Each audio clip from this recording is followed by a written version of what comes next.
Good afternoon, student. Today we'll study about the principles of prevention. In the chapter Why Do We Fall Ill, in the previous classes in other we have studied all of what we have talked about so far deals with how to get rid of an infection in someone who has the disease. But there are three limitations of this approach to dealing with infectious disease. The first is that once someone has a disease, their body functions are damaged and may never recover completely. The second is that treatment will take time, which means that someone suffering from a disease is likely to be bedridden for some time, even if we can give proper treatment. The third is that the person suffering from an infectious disease can serve as the source from where the infection may spread to other people. This led to the multiplication of the above difficulties. It is because of such reasons that prevention of diseases is better than their cure. So children, in this we have to study about general ways of prevention of infectious disease. Public hygiene is one basic key to prevention of disease. So children, thus in this method of prevention of disease, first of all, for airborne microbes we can prevent exposure by providing living conditions that are not overcrowded. Second is the for waterborne microbes we can prevent exposure by providing safe drinking water. Third one is for vector-borne infection we can provide a clean environment. Such a clean environment, for example, would not allow mosquito breeding. Okay children, next one is in addition to these issues that relate to the environment, there are some other general principles to prevent infectious disease. To appreciate those principles, so children, this all are is if someone is suffering from a cold and cough in the class, it is likely that the children sitting around will be exposed to the infection, but all of them do not actually suffer from the disease. Why not? This is because the immune system of our body is normally fighting off microbes. We have cells that specialize in killing infecting microbes. These cells go into actions each time. Okay children? Then infecting microbes enter the body. If they are successful, we do not actually come down with any disease. The immune cells manage to kill off the infection long before. It assumes measures proportions. As we noted earlier, if the number of infecting microbes is controlled, the manifestation of disease will be minor. In other words, becoming exposed to or infected with the infectious microbes does not necessarily means developing noticeable disease. So one way of looking at severe infectious disease is that it represents a lack of success of the immune system. The functioning of the immune system, like any other system in our body, will not be good if proper and sufficient nourishment and food is not available.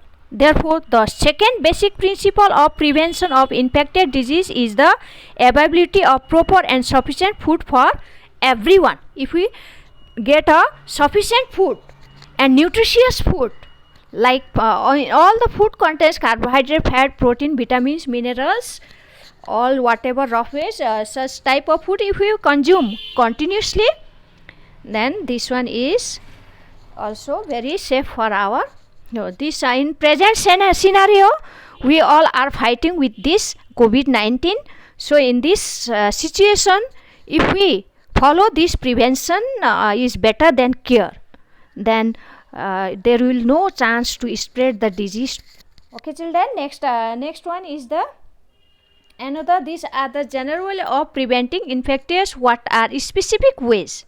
Another one is the specific ways. They related to peculiar property of the immune system that usually fights off microbial infection. So example, try and understand this property these days. There is no smallpox. Okay children, why? Because in these days there is vaccination. Due to vaccination, these days there is no case of smallpox, which is a viral and highly infectious disease anywhere in the world. But as recently as 100 years ago, smallpox epidemics were quite prevalent. In such an epidemic, people used to be very scared of coming near someone suffering from the smallpox diseases, since they were afraid of catching the disease. But there was one group of people who did not have this fear. These people would provide nursing care for the patient of smallpox. This was a group of people who had suffered with smallpox earlier and survived at it. Although with a lot of scaring, in other words, if you had smallpox once, there was no chance of suffering from it again. So having the viral disease once was a means of preventing subsequent attack.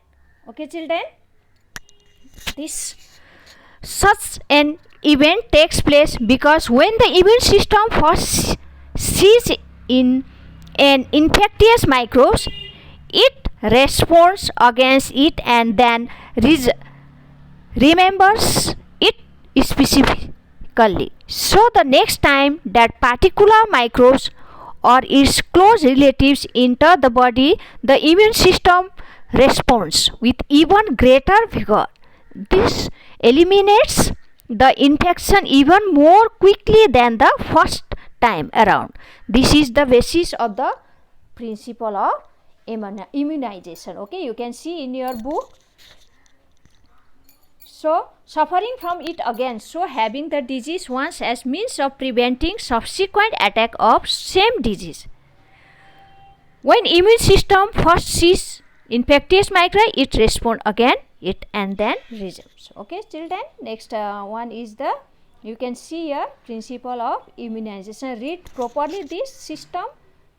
Okay, traditional Indian and Chinese medicinal systems sometimes deliberately rob the skin cross from smallpox victims. Okay, this one is the traditional methods.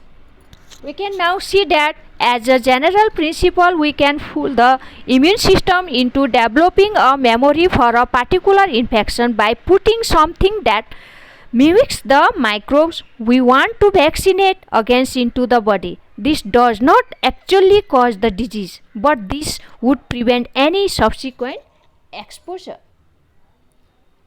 Next is the children, you see here, to the infecting microbes from turning into actual disease. Many such vaccines are now available for preventing a whole range of infectious diseases and provide a disease specific means of prevention. There are vaccines against tetanus, diphtheria, whooping cough, measles, polio, and many others. These form the public health program of childhood immunization for preventing infectious diseases.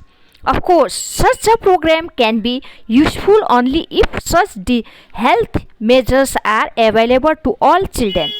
Okay children, next some hepatitis viruses which cause jaundice are transmitted through water.